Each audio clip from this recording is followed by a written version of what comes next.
Saluton from BA. This is a Rorschach Multilateral update from the 7th of January 2025.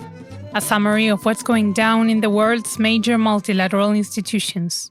For our first story, Ukrainian President Volodymyr Zelenskyy cautioned that Vladimir Putin would target Europe if the US left NATO on Saturday the 5th.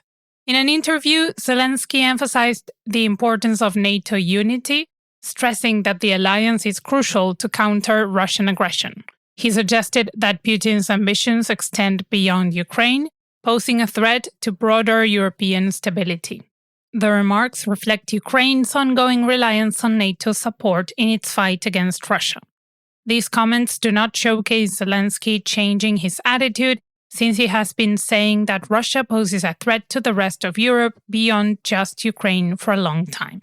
US President-elect Trump has threatened to leave NATO and demanded that other member countries of the organization contribute more to collective defense, with his remarks worrying European leaders. On a related note, Poland assumed the EU presidency on Wednesday the 1st, promising to place a strong emphasis on security issues amid the war in Ukraine. Polish officials highlighted the need to bolster EU defenses, support Ukraine, and address threats from Russia. They also plan to focus on energy security and maintaining solidarity among member states. Polish leader Donald Tusk mainly aims to secure a peace deal in Ukraine. Despite his strong EU connections as a former European Council president and leader of the European People's Party, analysts think that Poland will need strong political allies within and outside of the EU to realize its ambitions. More changes are coming to European multilateral leadership. On Wednesday the 1st, Finland took over the chairmanship of the Organization for Security and Cooperation in Europe, pledging to focus on resolving conflicts and addressing security challenges, including the ongoing war in Ukraine. Finnish officials stressed their commitment to promoting dialogue and cooperation among member states despite the current tensions. Like Poland, Finnish leadership has been especially critical of Russia's war in Ukraine and even opted to join NATO shortly after the war began. The chairmanship is held annually by a participating state, with its foreign minister serving as a chairperson in office. This chairperson coordinates decision-making, oversees current activities, and represents the organization externally. Responsibilities include setting agendas, organizing meetings, and leading efforts in conflict prevention, crisis management, and post-conflict rehabilitation. Moving to the Middle East, members of the UN Security Council were alarmed over reports of Israeli strikes on hospitals in Gaza during a heated meeting on Friday the 3rd. Multiple countries condemned the attacks, citing international laws protecting medical facilities in conflict zones. Israel defended its actions, saying that the hospitals were used for militant operations. The ongoing violence in Gaza has drawn intense global criticism, with calls for restraint and adherence to humanitarian principles growing louder. This is not the first time that Israel has accused Hamas of using civilian infrastructure as cover. Israel is also facing international pressure to release the head of one particular Gaza hospital who was detained over alleged ties to Hamas. Critics, including the World Health Organization, questioned the evidence against the doctor and called for due process on Monday, the 30th of December. Israeli authorities argued that the arrest was part of efforts to combat Hamas's influence in the region. Since the October attacks of 2023, Israeli authorities have detained thousands of Palestinians from Gaza, many allegedly linked to Hamas. The UN reports that these detainees often face arbitrary, prolonged, and incommunicado detention, with numerous allegations of torture and mistreatment. Such practices contravene international human rights standards, raising serious concerns about detainee treatment and due process violations. Now on to South America.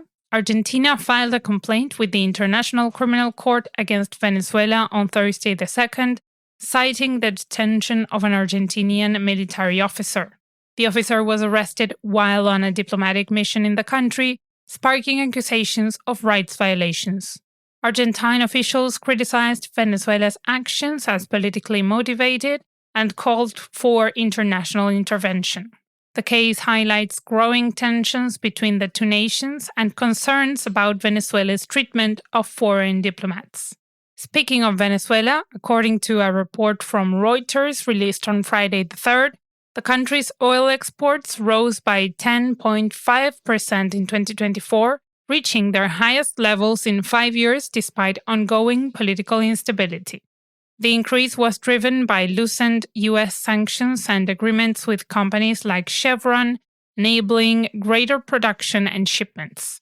This boost has provided vital revenue for the struggling nation, although experts note that deeper economic and political challenges remain unresolved. Venezuela is experiencing significant instability due to a combination of economic challenges and political turmoil. The country has faced hyperinflation, leading to shortages of basic goods and services. Politically, disputed elections and allegations of authoritarianism have deepened internal conflicts. In Asia, on Monday, the 30th of December, the Philippine government announced it will need hundreds of millions of dollars to host the 2026 Association of Southeast Asian Nations, or ASEAN Summit. Next year's summit has already been a point of contention, as Myanmar was scheduled to host it, but was unable to due to its political turmoil regarding ethnic violence.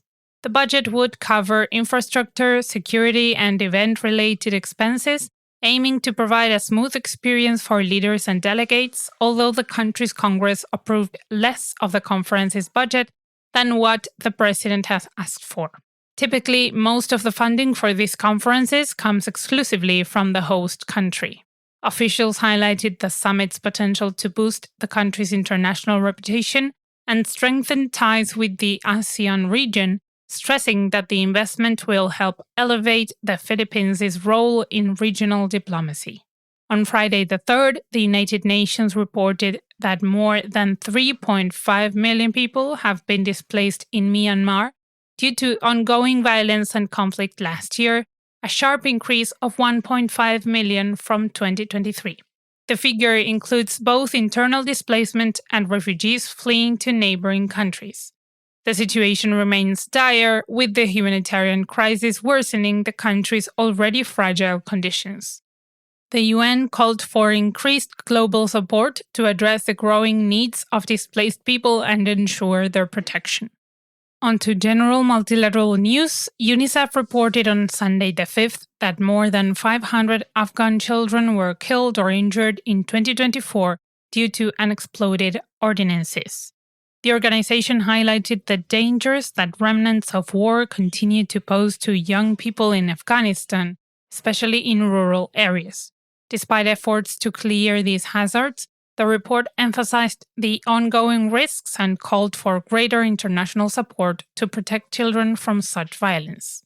Also on Sunday the 5th, Egypt's finance minister announced that the country would receive $1.2 billion as part of its ongoing agreement with the International Monetary Fund, or IMF. This financial aid is aimed at stabilizing Egypt's economy amidst inflation and foreign currency shortages. The funds are part of a broader IMF program to support Egypt's economic reforms and bolster the nation's financial position amid external pressures. And to close this edition, according to a report by the Food and Agriculture Organization released on Friday the 3rd, the World Food Price Index experienced a decrease in December, primarily driven by falling sugar prices. The decline marks a shift after months of rising food costs. Sugar prices went down due to a larger-than-expected global harvest and stable supply chains. Despite the drop, the prices of other food commodities like wheat and vegetable oils remained relatively stable, reflecting continued challenges in global food markets. And that's it for this week. Thank you for joining us. Thanks for sticking around for this episode of the Rorschach Multilateral Update. Thank you for your support, shares, and feedback. Got any ideas, suggestions, or just want to say hi? Just drop us a line at info@rorschach.com. Here's to another year of keeping you on the loop with what's going down in the world's major multilateral institutions. Happy 2025. See you next week.